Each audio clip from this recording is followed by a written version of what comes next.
Welcome to Luca and Miguel. Enjoy the video. You start by prepping for safe use.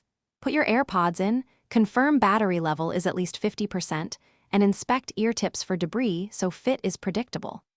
Once done, pair with your device and enable noise control features.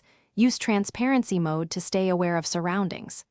Make sure spatial audio is off until fit and comfort are confirmed, because unexpected head tracking can disorient you. These actions reduce risk and let you proceed with predictable volume and situational awareness. You now focus on how to use AirPods safely during activity. Keep volume at or below 60% and set an 85 dB limit if available to protect hearing. When moving outdoors, switch to transparency so you hear traffic and announcements. Over-ear gestures like double tap can switch modes quickly. Also, schedule 5 to 10-minute breaks every hour to rest ears and prevent fatigue. Make sure to adjust fit and retest audio after any change, because comfort affects both safety and sound isolation. You finish by maintaining safe habits. Clean ear tips weekly with a soft, dry cloth and avoid liquids. Store AirPods in their case when not in use to protect battery and hygiene.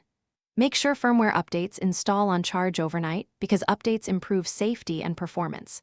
If you experience connectivity or sound imbalance, reset the AirPods in your device settings and repair. This resolves most glitches. Troubleshooting tip: if one side is quiet, check balance and accessibility, and clean the speaker mesh before more complex fixes. Thanks for watching and please subscribe. It's the best investment you'll ever make.